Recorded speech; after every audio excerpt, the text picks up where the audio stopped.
3 मार्च रोजी होणाऱ्या चंद्रग्रहणाचा कालावधी सुरुवात दुपारी 2:14 आणि ग्रहण समाप्ती 7:53. आजचे चंद्रग्रहण.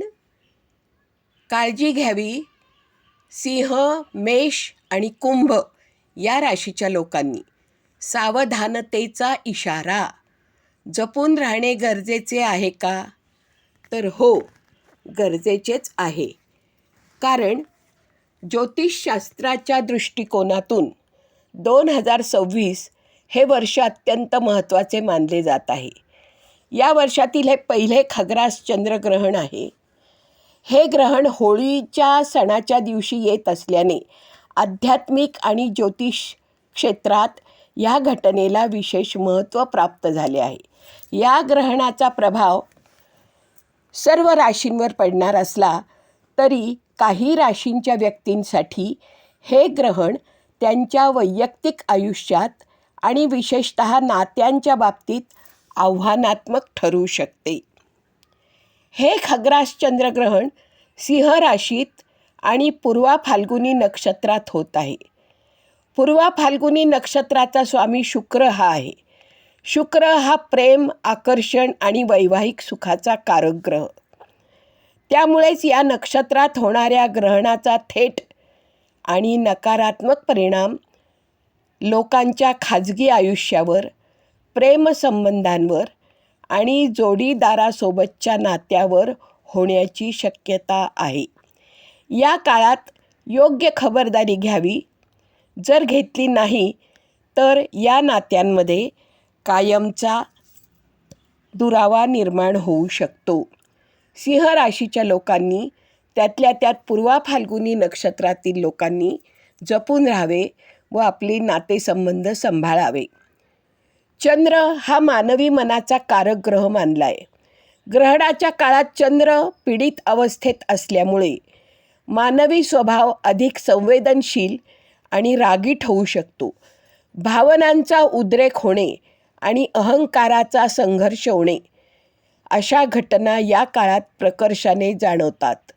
विशेषतः ज्या व्यक्तींच्या पत्रिकेत ग्रहणाचा प्रभाव अधिक आहे त्यांना जुन्या वादांचे पडसाद पुन्हा उमटताना दिसतील. त्यातल्या त्यात मेष राश व कुंभ रास या 2 राशींनी विशेष काळजी घेणे आवश्यक आहे. मेष राशीच्या जातकांसाठी हे ग्रहण त्यांच्या कुंडलीतील 5व्या स्थानात होत आहे. हे स्थान प्रेम व शिक्षणाचे मानले जाते. या ग्रहणामुळे मेष राशीच्या व्यक्तींच्या जीवनात, प्रेमजीवनात अचानकच तणाव निर्माण होतील. साध्या आणि छोट्या गैरसमजातून मोठे वादविवाद घडू शकतात. भूतकाळातील काही विसरलेल्या गोष्टी किंवा जुने वादविवाद, नात्यांमधील विषय पुन्हा समोर येतील. सध्याच्या जे नाती चालू आहेत त्यामध्ये अडथळा निर्माण होऊन विसंवाद वाढू शकतो. या काळात आपल्या जोडीदाराच्या वागण्यांकडे संशयाने पाहण्याचे टाळावे व एकमेकांवर विश्वास ठेवावा. कुंभ राशीच्या व्यक्तींसाठी हे चंद्रग्रहण त्यांच्या 7व्या स्थानात म्हणजे जोडीदाराच्या भागीदारीच्या स्थानात घडत आहे.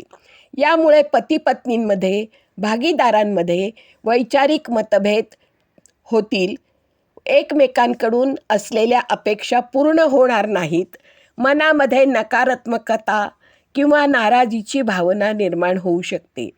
जर तुमचे नाते आधीच काही कारणास्तव नाजूक वळणावर असेल तर या काळात मनात विभक्त होण्याचे विचार येऊ शकतात.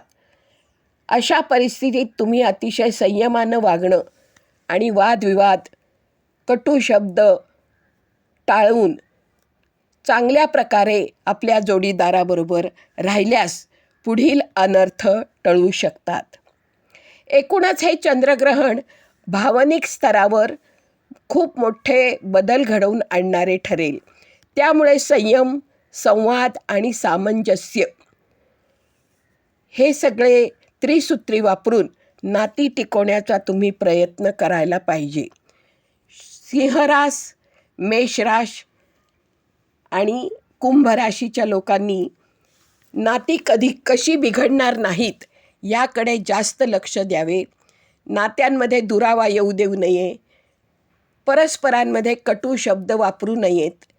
व आजचे जे चंद्रग्रहण होणार आहे ते आपल्याला सुसह्य कसे होईल याकडे जास्त लक्ष द्यावे.